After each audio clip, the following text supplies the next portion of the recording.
to formally welcome you to the first webinar in the Alpha Group's summer webinar series. I'm going to do a brief introduction of our firm, introduce today's presenters, and then hand it over to them. Many of you are very familiar with the Alpha Group, but for those of you who are not, the Alpha Group is a national full-service consulting firm working to strengthen the not-for-profit community. Since 1979, the Alpha Group has empowered more than 3,000 organizations around the world to grow, improve, and fulfill their missions. From our offices in Chicago, New York, and Seattle, we offer customized solutions to nonprofit organizations, corporations, associations, and foundations in fundraising, organizational and strategic planning, and assessment of structure, impact, governance, and professional development. These services are all based on sound principles, guidance, tools, and structures that help organizations realize their full potential and the greatest community impact.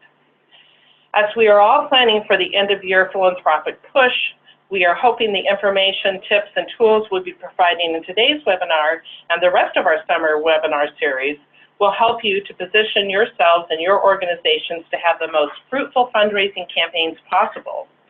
This series is designed in such a way that each webinar topic builds upon the previous, so that by the end of the series on September 22nd, you will all be prepared with the most pertinent information to lead successful year-end campaigns and prepare for 2017 as well.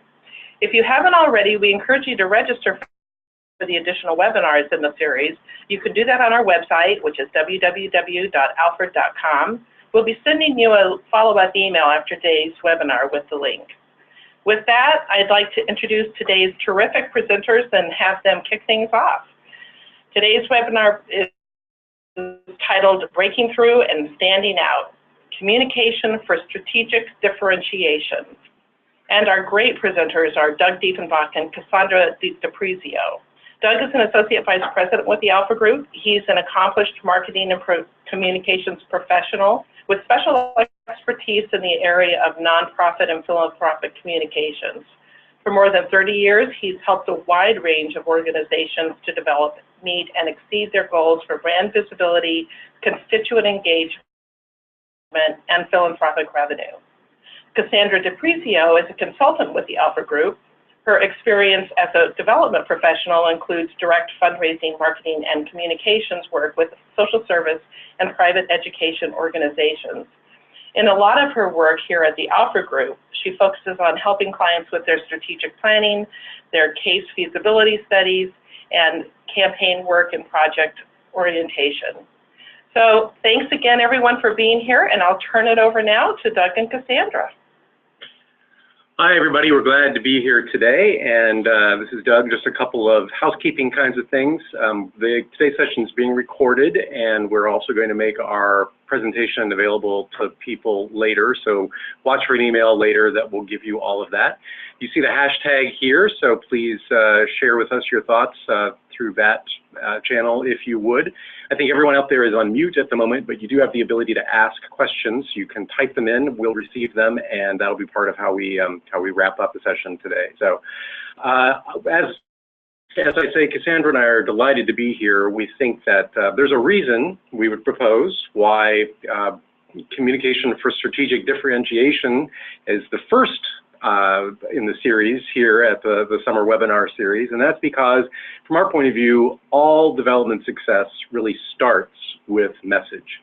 And as you know, it's extremely important given everything that you're facing. You know, just look at the way the environment is changing with the proliferation of nonprofits, and of course, every one of those, philanthropy is absolutely essential. And you know, the funding environment is changing, the government is changing its role, funders are in transition as well and changing their mode.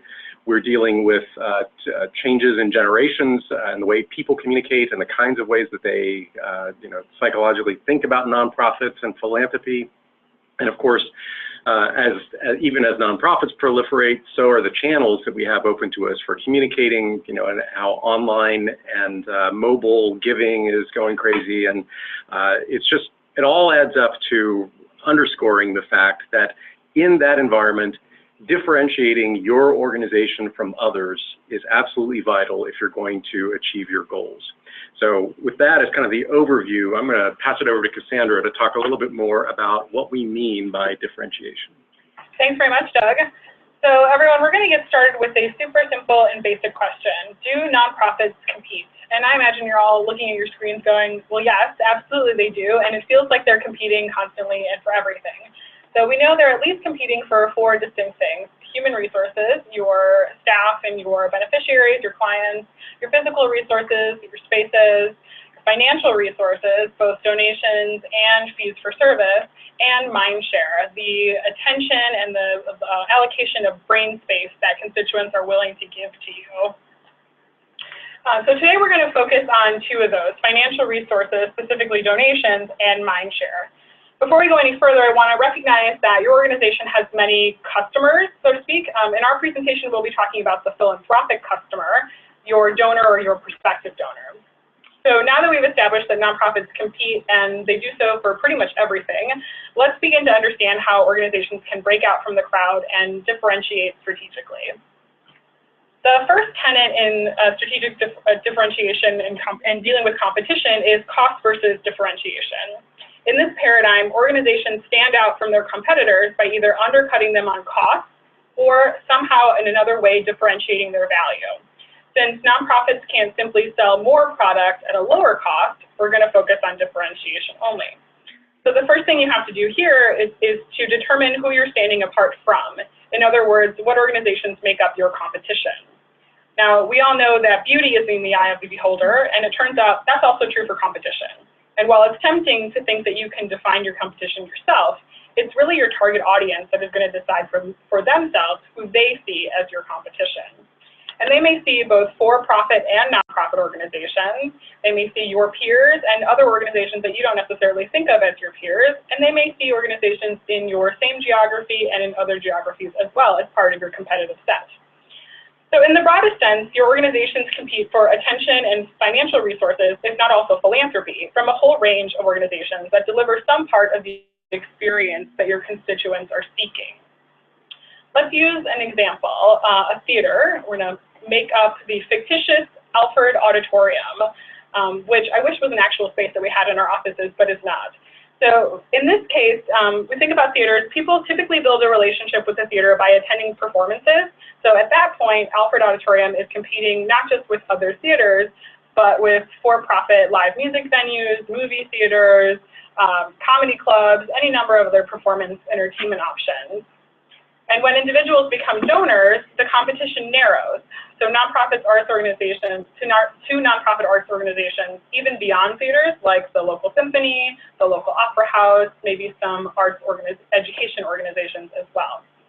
So this is why your marketing and development functions need to show the Alfred Auditorium is the most valuable and rewarding purchase, whether that's a patron purchase or a philanthropic purchase, because your competitive set can be all over the place in different parts of the experience. Part of what we're talking about here is competitive advantage, which refers to a condition or perhaps a circumstance that puts your organization in a favorable position. As you think about your competition, you might be drawn to features. We're the oldest, the largest, the first, and these aren't competitive advantages. They just don't hold water when you look at them from the donor perspective, because they don't connect to the ways that the donor experiences your organization. Your real competitive advantage is derived from producing the experience or the feeling that those constituents value. So from prospective donors, they're looking for an organization that makes them feel like part of a community that they care about, that brings them self-fulfillment, and that reflects well on them. Differentiation is especially important in fundraising and philanthropy because the value of your product, so to speak, is entirely subjective. Donors determine how much they will give depending upon how well you tap into their giving motivations with the experiences, the feelings, and the messages that you communicate to them. So now you're probably asking yourself how you're going to accomplish this big strategic differentiation goal. And there are many tools that you can deploy to achieve this strategic differentiation. Today we're going to do two things. We're going to give you a brief overview of 8 tools that you can use. in the toolbox to help you understand how they work together, and remind you that you can use any one or a number of these in different ways to achieve differentiation. And second, we're going to take a deep dive into 3 of those tools. And developing these tools, engaging these different levers, will provide guidelines that direct you to where you should go in your communications and guardrails that keep you from veering off course. So let's take a look at what they are. The differentiation toolbox. First up, we have mission, vision, and the elevator speech. These are the bedrock of your communication. They state simply why you exist and what kind of future you're working toward. Then we've got your brand. This is everything your prospects think of when they think about your organization, and that's both factual and emotional. We also have institutional positioning, which is your organization's thesis statement and guides all of your communication messaging. Integrated marketing approach is an approach that refers to a marketing strategy that recognizes that within every organization, there are various departments that are talking to your target constituencies. And this approach ensures that they're all speaking the same language that's built from the same shared institutional positioning. Up next is the communications audit, which is a process that is used to assess how effectively your marketing and communications messages are integrated across all of your vehicles. Market research is a tool you can deploy to gain qualitative and quantitative data that you can use to adjust your positioning or to better segment messages for specific audiences. Your communications vehicles are the arsenal of tools that you use to communicate your messages to your audiences, and the most effective ones give you the most bang for your buck. These can include your graphic identity, things like your solicitation letters and other hard copy materials, your social media profile, and your case statement, which is the persuasive articulation of your institution's purpose, its vision, its capabilities, and its needs. And the case statement serves as the source document for all other development communications. Again, this is the universe of levers, knobs, buttons, any one of which you could turn, pull, or press to break out from the pack. These are really big concepts, and each and every one of these could be the subject of its own webinar, if not its own course. We're going to focus on just 3. And Doug is going to lead us off taking a deeper dive into the first of these tools, which is institutional positioning. Thanks, Cassandra. I'm actually going to throw you a curveball by backing up and talking a little bit first on our way to institutional positioning about mission and vision. They're the basics. I probably don't need to cover them. Everyone knows all about them, right? But one point that I want to make is that mission and vision, while they may be unique to your organization, are really only the start of your differentiation for donors in the marketplace. So it's important that we understand kind of the distinction between them. Mission is generally doesn't change much over time, and it is a statement about your organization's reason for being. You know, what we do, who we do it for, and how we do it. Vision is different, and it is a more forward-looking idea of a description of the future state that you would like to bring about in the world. And this, if the mission is the what you do and how and for whom, the vision is the why. Why are we in business? And to know if you have a good vision or not, the best thing to do is to ask yourself, if we were able to enact this vision tomorrow, would that put us out of business? And to illustrate these concepts a little bit more, the mission, there we go. Here's an example of a good mission. The mission of Wellness House is to fortify individuals and families with information, networking, and skill building experiences that nurture and enrich their response to their cancer. Notice we have the who in there, we have the how. Sometimes organizations also put in a geography of where they serve. Vision is a little bit different for Wellness House. We work for a future in which all people affected by cancer live their best life. Different from the mission in that it is maybe a little less informational, but it definitely lifts sights and is more compelling in an important way. Now, do mission and vision differentiate you in the marketplace? I'm going to suggest to you that not much. Don't count on them to do that because, and I hesitate to disappoint you, at the mission level, you really look not all that much different from the next organization, sorry to say, that's working in your same space.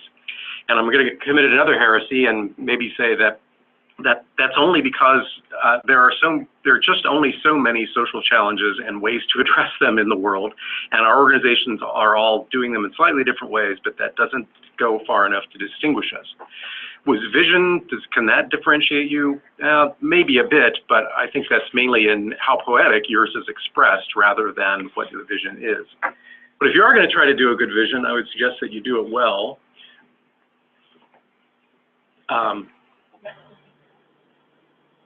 Sorry, we're advancing the slide. Yeah. And this is not necessarily a good example of a vision. Our vision is to be the most effective crisis nursery in the state. And a much better version of that would be, our vision is a community where all children and families are safe. Do you hear the difference between those two? The good lesson here is that in your vision, you need to avoid being self-focused. Being effective is something you care about. It's a feature, though. Safety is a benefit, and it's a vision. So speak in those terms. Now I'm going to throw yet another curveball and talk a little bit about the tool of branding, just because I can't stop talking about all these great tools that we have. But like mission and vision, everyone knows all about brand, right? Because everybody knows about marketing. Well, in that case, then you will know which of these brands is the strongest. We're going to consult the authority here in a moment that will tell us the answer, but think about those and decide for yourself which of those you think is strongest. And then I will make you feel good by letting you know that no matter what your answer was, you are absolutely right, because you are the authority of which of these brands is the strongest, which is another way of saying that the value of brand is entirely subjective to the observer, to the person who's had the experience with the organization.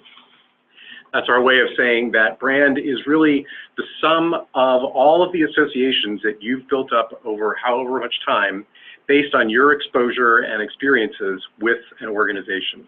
And it goes far beyond just the logos that I showed you. It's all the ways you experience the organization. Mission and vision, the tagline, the messaging that they use, the way they do their social media, the tone that they use in their communications, what it's like to be their donor, how quickly they get back to you and acknowledge a gift, and how philanthropy is positioned in their vehicles, and all those various kinds of things. And brand is the prime differentiator for nonprofits, because as Cassandra said, we can't compete on cost. We have to instead compete based on what people's experience of us is. So you may be sitting there and asking yourself, gosh, does our organization have a brand? Well, I assure you that it does, because if you have constituents, you have people who have an experience of you and are making associations with you. The real question is, have you taken control of your brand? And are you doing the planning and execution that allows you to actually create the message and create the impression that you want? And that's why you need to have an institutional positioning around which to anchor all of your brand and content decisions. So, institutional positioning, as Cassandra told us, is sort of like the thesis statement about the organization. It is the overriding central message, the image target you're trying to hit of associations you want constituents to make. It becomes the guiding star for all of your communication vehicles and activities. Everything should lead back to the positioning.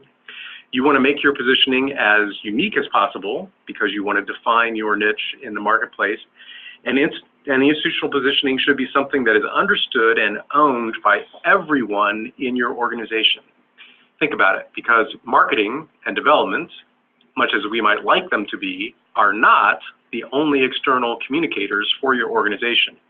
You need to stop and look around and think, who else in our organization is part of creating customer experience? Well, those are people who also need to own the positioning and know what we're trying to communicate to the world about ourselves. Your positioning is something that gets adapted for each audience, and a good one is distinctive. It will carve out your territory as somewhat different from every other organization's. Memorable, it's got to be sticky if it's going to stay with people. It's got to be something that they value. I may be an expert on tiddlywink manufacturers, but if no one cares about that, that's not going to compel anyone to action. It also needs to be true, because while there are lots of things we might like to be able to say about our organization, it helps a lot if they're actually defensible and genuine. That way they will resonate. Just a quick mention of yet another one of our tools in the toolbox. Market research helps a lot at this point because you can test various positionings and figure out by talking to your constituents which of them are actually distinctive, memorable, valued, and true. You can get the best one. So let me illustrate institutional positioning with an example of the fictitious Phoenix Youth Alliance, which is an organization that we made up. It has a track record, it's got some scope, it's got some critical mass, it's national. It began as a recreation-based program, has evolved toward leadership and life skills sorts of thing. It is noted for its innovative approaches among its peers, and it recently merged with another more advocacy and issues-oriented organization. And it has a big national symposium that a lot of people look to, and so it's a player. Now, is this their positioning? No. These are random features about this organization that are interesting, but they don't add up to distinguishing it.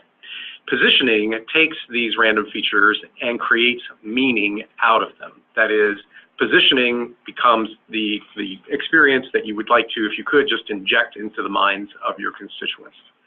Okay, so Doug, you're going to take these bullets and you're going to create a positioning out of them, yes, but not just a positioning. And this is important because every organization can take the same set of facts and have options for what their positioning is based on what face they choose to expose to their constituents. To give you an example, for the Phoenix Youth Alliance, they could describe themselves as an exceptional performer and use words like steadfast partner in communities, highly effective programs, making a difference, all the things that lead to them as being very impactful. But that's not the only way they could present themselves. They could choose to emphasize their role as a national catalyst, agency of national importance, leading peer organizations towards systemic solutions, and that would be a different kind of positioning. Yet another one, emphasizing their innovation and their insight, leading developer, creative, highly effective programs. So you can choose any one of these that might give you the greatest advantage in your marketplace and be more appealing to your donors. Sometimes research helps you get there. Are all of these things true of this organization? Hopefully. Would you lose any of these different flavors from your messaging? No, hope not. But the positioning is going to set what you lead with in terms of all of your messaging, and that's why positioning is so important. One thing that confuses people sometimes is positioning and theme line. Positioning is not the same as the theme line. Let's take another fictitious example of an Institute of Technology that was positioned because they're very proud of their being academically challenging, but also giving students lots of opportunities to learn in the real world. But if you say the words real world rigor to yourself out loud, even one time, you will understand why that was never going to work as their tagline and why they chose learn the way you'll work as how they talked about themselves in public, which is kind of a nice formulation of the positioning, and it's got a nice embedded double entendre. Your positioning really is useful because it becomes the starting point for your comprehensive communications plan. So when you go to put on paper your communication objectives and your sub-messages and all of your audiences and the content that you're using and the vehicles you're using to put it out there and the editorial calendar you're going to use to follow it and the measurement tools to see whether it's all effective, positioning is at the center of all of that, and everything you do needs to lead back to communicating that positioning to your constituency. Now, we talked about communications plan, and of course, we could go and that could be a whole webinar for another day. In fact, we'll come back next week and we'll do that. But for now, rather than going into communications plan, I'm going to have Cassandra talk about a way of actually assessing the effectiveness of your communications plan. Yeah, so that takes us into our communications audit. So a communications audit, once you've established that your positioning, your institutional positioning, that's going to guide everything that you write, and all of that will be traceable back to supporting that positioning in one way or another.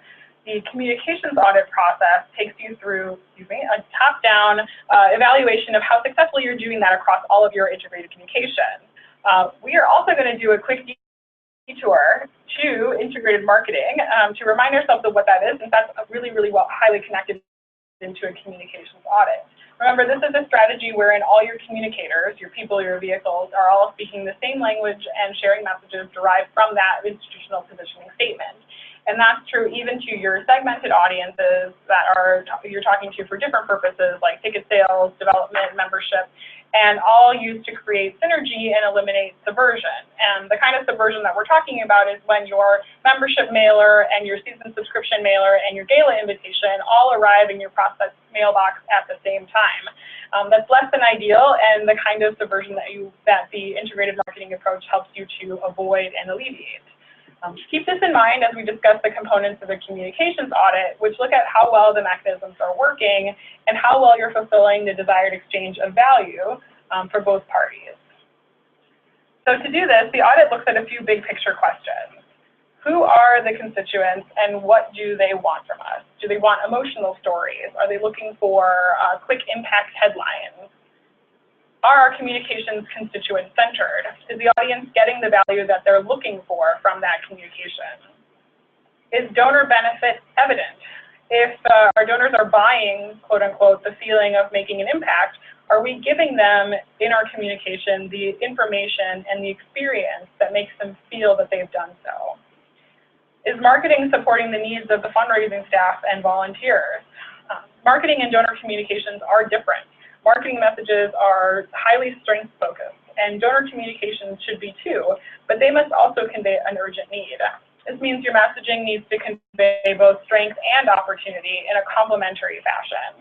So pause here for an example. One of our VPs here at the Alfred Group has this really great example of conflicting marketing and donor communications that involves a nonprofit senior living community. So in this case, the marketing team was highly focused on selling apartments and living situations to seniors and appealing to their desire to live in an attractive space with an attractive peer set. So the marketing piece had this really great picture of this attractive woman driving a convertible BMW up to the community gates, wind blowing in the breeze. And this was out in the community, out in the marketplace at the same time that the fundraising team was writing direct mail letters appealing for donations to support the construction of a new medical facility on campus. So needless to say, when people got both of those pieces and looked at them together, they didn't quite see the urgency and the need for their philanthropic investments when they looked at those pieces. So it is important for your communications to be integrated in this fashion. So the other things to think about and related is interdepartmental planning evident? So if it were, we wouldn't have seen that kind of subversion. Again, looking at, this is important as well, is your communications appropriately staffed? Do you have the human resources to deliver on this approach? And what is your competition doing? Where do your marketing and communications efforts land among the landscape of your competitive set? In addition to these big picture inquiries, the audit process also reviews and makes inquiries into each vehicle that you're using to deliver your positioning messages to your different audiences. And in the process of this audit, we look at each vehicle and ask a couple of different questions. So first, who's the target audience for this specific vehicle? What is its mission and its purpose? What is the desired action that we want the consumer to take when they receive this message? Does the content align with the positioning and the case for support? Was it all derived from the same place, and does it actively support it? Is the production value appropriate? Is it professional but cost-effective and not too sleek but not too homemade looking either? Is it coordinated in its look and tone and message with all your other vehicles so they look like they're part of the same family? And is it measurably effective? Now, in reviewing all your communications vehicles with these questions in mind, this is going to help you assess how well you're implementing your marketing strategy and sharing your differentiated position and value. Taking a deep dive into your communication strategy like this is vitally important, especially for fundraising. You guys are here, so you, to some extent, already know this, but it definitely merits being restated. Unlike when we're selling something tangible, very often the vast majority of the donor experience is through communications only. And this takes us directly back to Doug and to the seminal donor communications tool, which is the case statement. Thanks, Cassandra. We're going to spend a little bit of time on the case statement because it is that important and that vital and that central to differentiating your organization for one of your very most important constituencies, your donors. And of course, those people who give you those resources are the lifeblood of every nonprofit organization, so the case statement deserves some weight. First of all, just to define the case statement, what we're talking about, it is an articulation of your giving proposition at the base. You should be grounded in your strategic plan, but I have seen it work in the opposite direction in some ways, where a case statement turns a mirror on an organization that gives them a new sense of self and kicks off a new strategic planning to help implement, here's the picture of ourselves we're trying to present in the case statement. So interesting case study there. Case should build understanding and consensus among mostly internal audiences. You're not necessarily going to be packaging the case in its original form to send out to donors. It's really there for an early cultivation and endorsement opportunity, especially in situations where you're entering into a campaign, as we often deal with around here. Helps to recruit volunteer leadership, and it's going to act as the central resource document for all of your communications for philanthropy. And it's going to be a storehouse of language and perspective and fact and emotion and all of the things that are going to be then infinitely adaptable to all the other vehicles and situations where you're going to be communicating. But it kind of all comes back to the case statement. That's the what. If we talk about the case statement in terms of the why, I like to think of it as your campaign is a product that you're launching into the marketplace, you're asking people to buy. And if that's true, then your case development process is your R&D process, your research and development of that product. And that is as important for you as a nonprofit as it is for Apple, for GE, or for Boeing, because that development of the product before you put it in the marketplace is essential.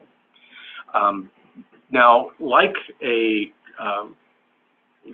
marketing a product, philanthropy is an exchange of value, unlike the way some people think of it. It's not just that people are giving you money and getting nothing in return. No, they're definitely getting something from you. They are getting the intangible, personal, subjective, internal rewards of being your donor and changing the world through you as an organization. And your job in writing the case statement is to tap into that and show them that the value that they're going to get from making that gift in terms of those internal rewards is more valuable than the sacrifice they'll make in giving up the money to get those rewards. And so that equation is what you're striving to delineate in the case statement. And it's not necessarily easy. I'll try to make it a little easier with what I like to call 8 great truths about case statements that tell you how they work. The first one is it should build on strengths, not needs. Now that's a basic of every philanthropic communication, but one that is often forgotten. No one gives to your organization because it is needy. People give to your organization because it is needy and it has unrealized potential and it has a track record of using gifts wisely and with effect. And that balance of unrealized potential and yet need is sometimes, very often, a difficult balance to strike, especially if, as Cassandra was explaining, you're principally working for the organization in a marketing point of view where you're touting the excellence and the benefit and the beauty of the facilities and not just the need as well. So something to consider. A great case statement also communicates urgency. If you are entering into a campaign, this is a watershed moment in the life of the organization. There needs to be a pressing opportunity that must be seized immediately or a threat that needs to be warded off so that the organization can realize its vision. And you need to be able to promise your constituents that the money they're giving is going to make a permanent and transformational impact in elevating what your organization is able to do for its beneficiaries. So that urgency and the transformational impact is essential to the case statement. Also essential to the case is emotion. Fact facilitates a gift, but emotion motivates it. Every giving decision is an emotional one. Fact has to be there in your case statement, but I like to think that fact is what gives permission to passion. Your rationale for giving, as presented in the case statement, has got to be larger than the organization. Remember, your organization is just a means to an end for the donor. It's not the end in itself. They're not giving the money to you. They're giving the money because of what you convince them you are able to accomplish. And that's the real giving strategy.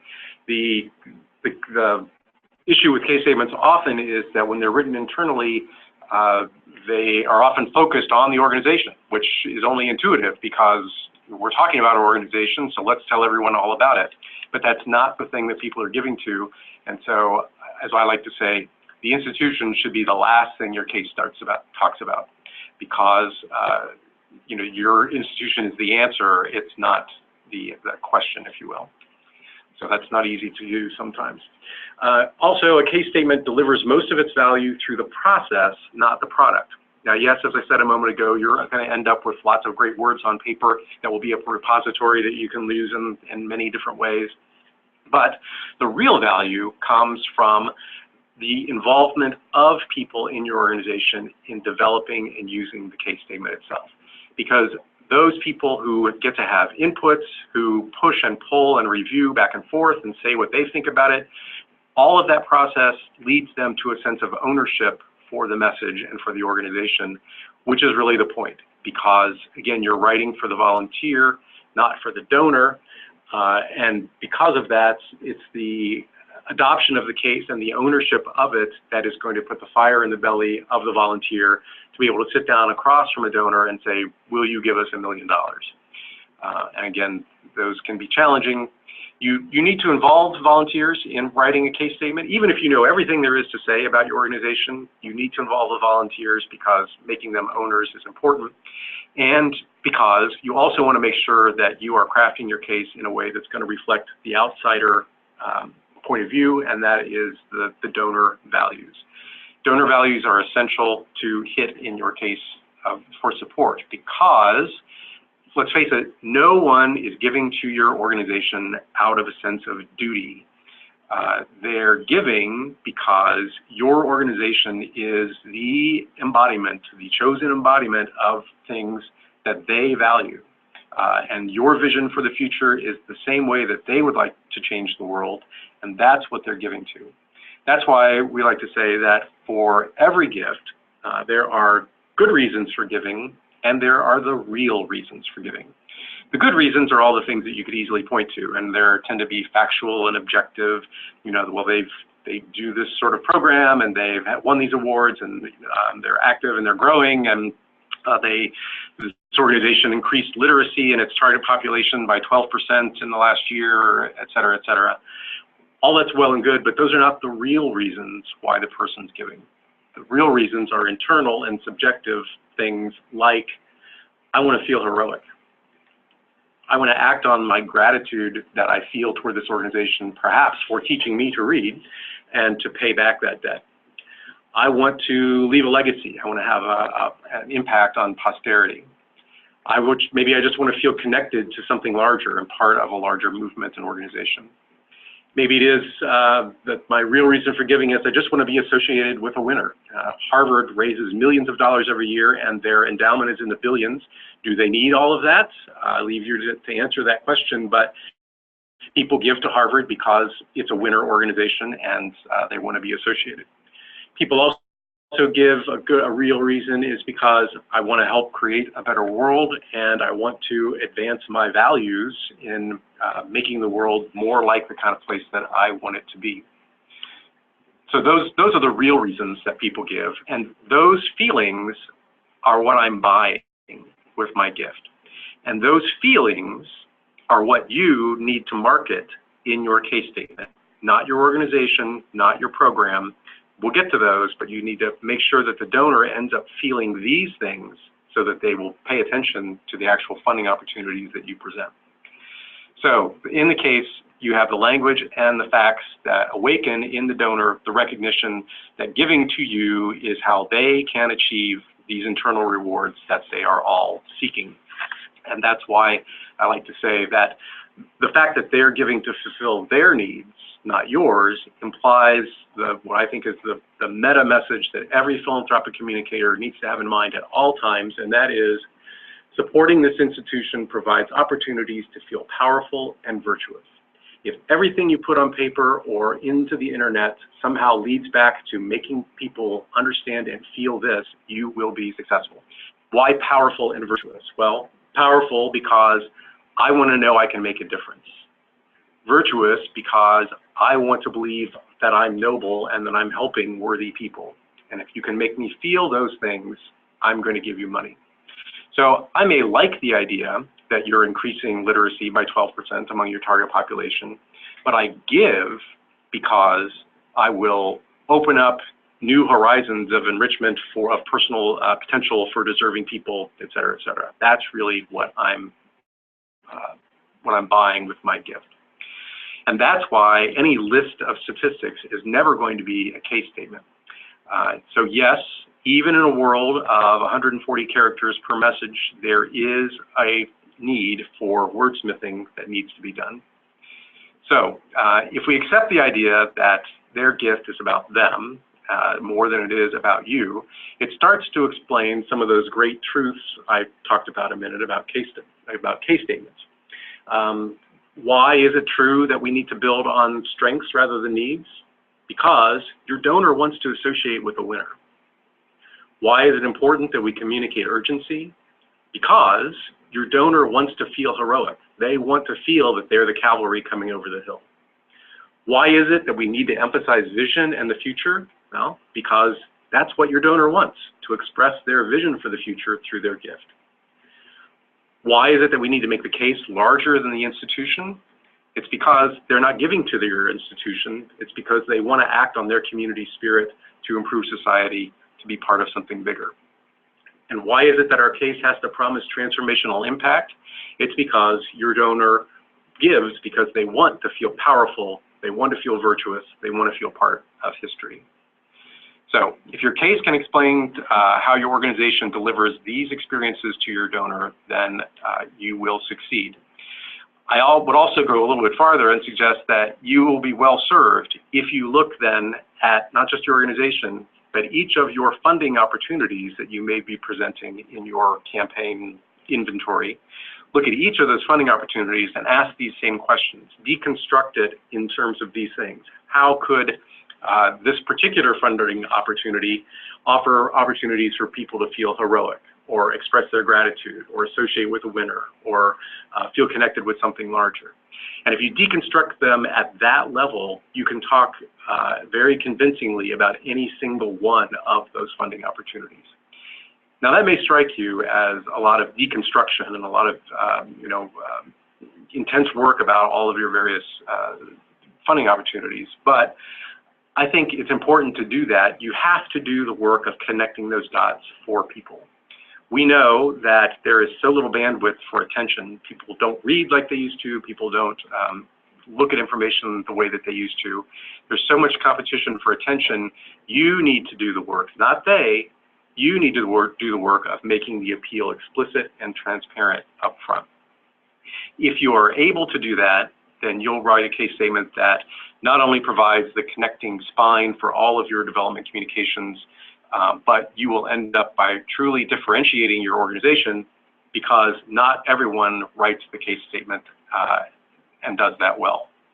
So enough philosophy about donor psychology and how that works. We could go into, again, lots of suggestions about the craft that you use in writing a case, how you do the research, how you deconstruct the giving opportunities in a painstaking way, how you develop an outline that builds on both logic and infuses emotion, and then about how you pound out the narrative and wait to do the real wordsmithing at the end. But rather than go to that detail, which I think is probably another webinar for another day, we'll stop there and kind of take a breath and recap where we've been on our little journey here today. We started talking about differentiation and how essential it is because of what's going on in the marketplace, in the environment for nonprofits. Hopefully everyone can get behind that statement. You wouldn't be here if you didn't feel that in your day-to-day life. We talked a bit about the waterfront of tools, the toolbox of all of the various levers you could pull to tune up your image and create greater mind share. Any one of which we could talk a lot more about, but you see at least the overall set and how they interrelate.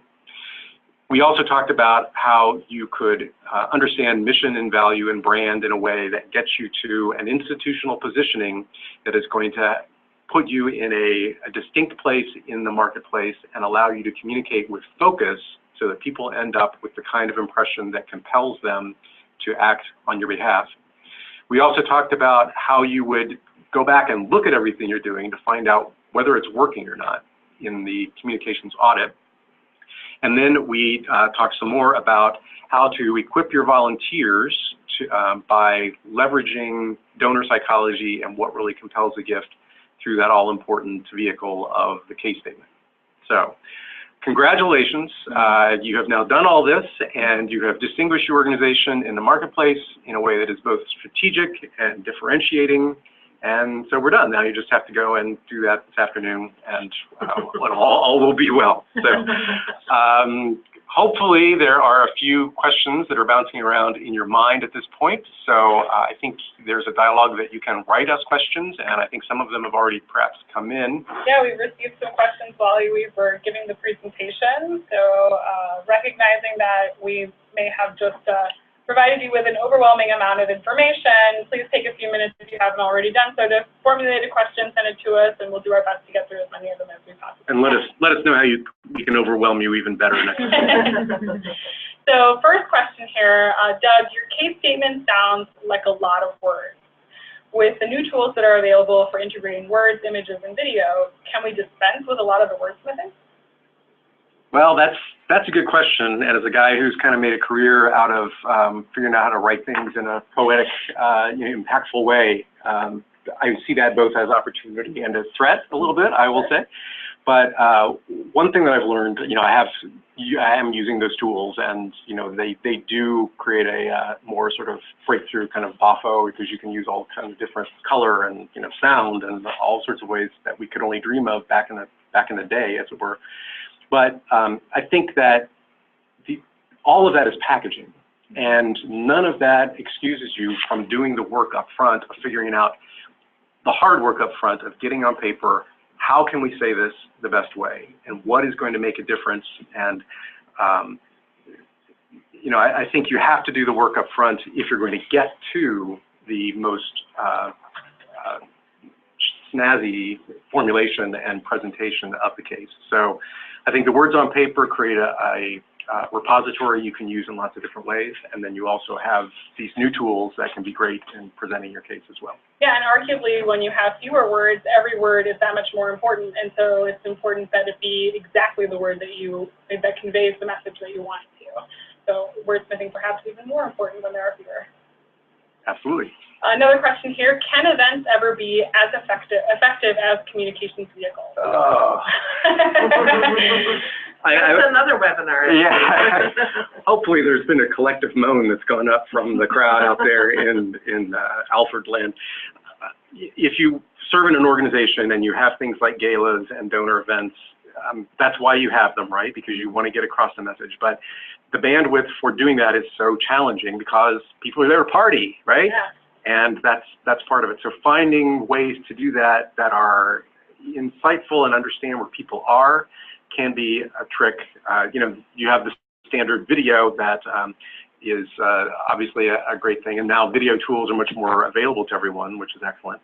But I think it is important not to lose the opportunity to send message. It's tempting because people want to do what they want to do, and it's hard to get their attention and pull them in, but you've got people all in the same room. They're all having a shared experience together. If you can use and think ahead of the stage direction it will take to figure out how they can have even just one moment, one peak moment, one epiphany of emotion, or all discover something together, that's going to stay with them when the party is long afterwards. So it does take some planning, and it's not as simple as just someone sitting down and, okay, we're going to write the remarks for the chairman, and then we're going to write the remarks for the CEO. So think about it as a show, and so yeah, it's a hard thing to do, but absolutely essential.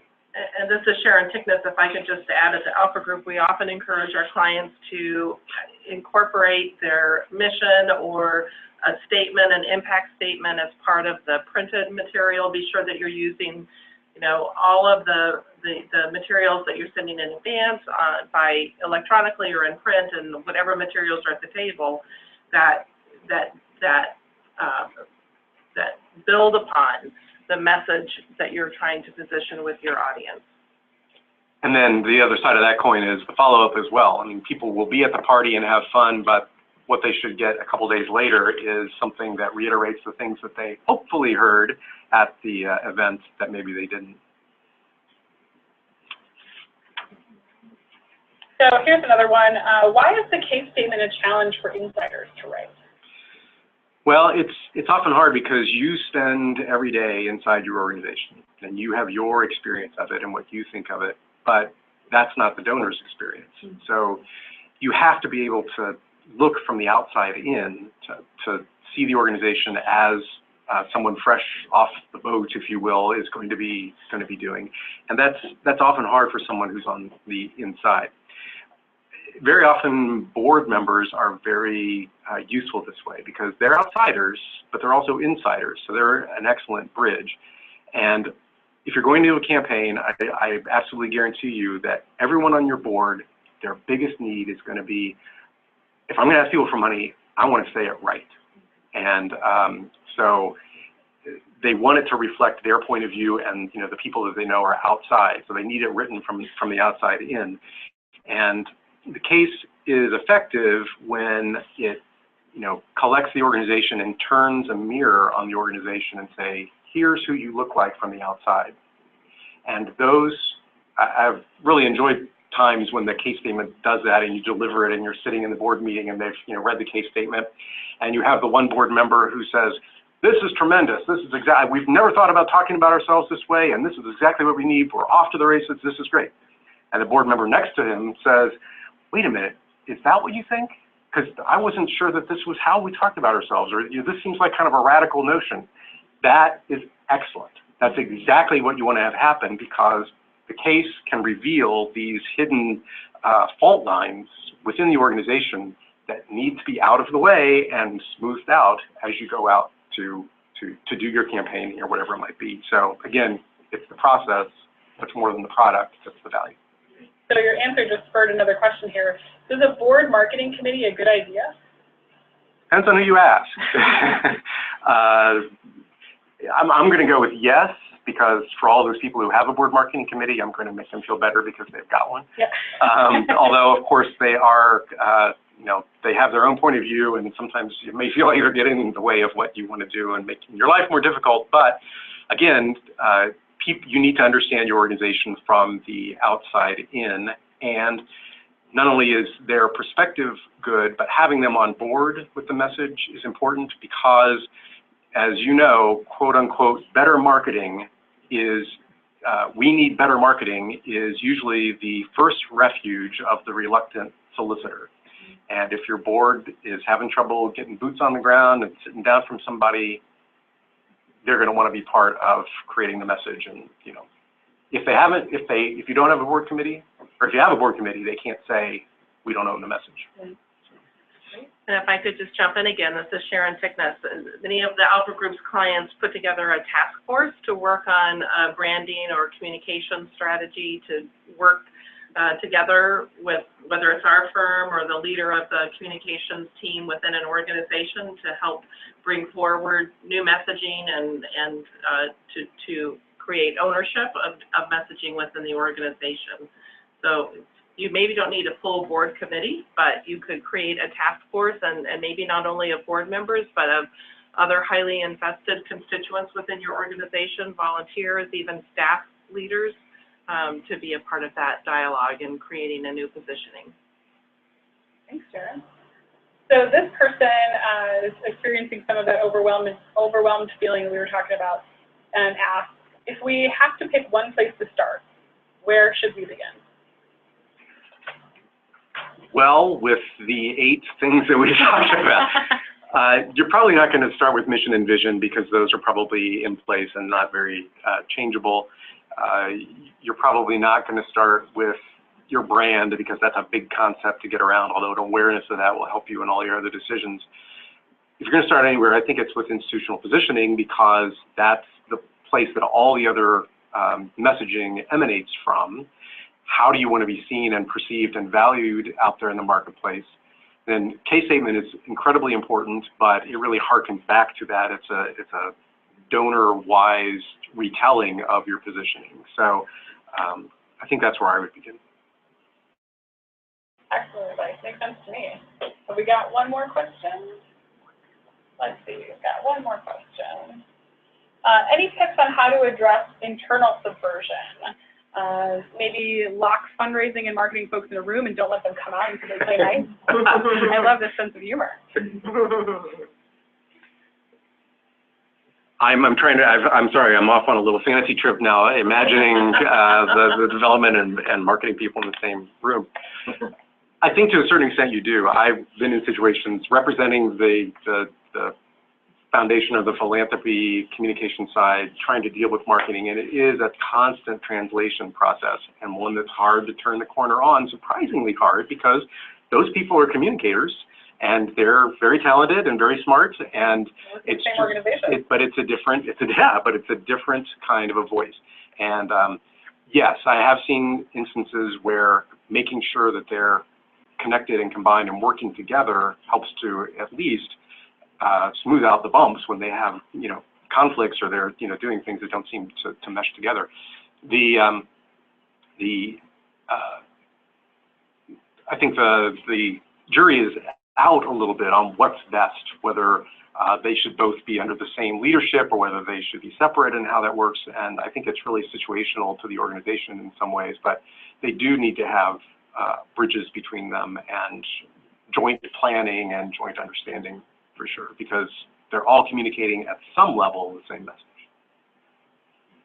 Great. Well, I think we've had some really excellent questions. And now we've got, come to the end of our webinar. So appreciate all the questions that have been posed to us and hope that we gave you a good sense of what the landscape looks like and some helpful tips on where to begin and where to go once you have begun. Want to make you all aware, if you haven't already signed up for another Alfred Group Summer webinar series. These are the ones that are coming up, the next one on July 28th, and then progressing on through September 22nd, hitting on all the different facets of fundraising, from your board to your annual giving program, your corporate partnerships, and your transformational giving from your top-level philanthropists. So we invite you to participate in one or every single one of these, and look forward to seeing you again soon. And please share the information about our webinar series with your friends and others within your organization. We have room for everyone at the table. Yeah. Great, thank you. This concludes the end of our webinar, and we will now disconnect.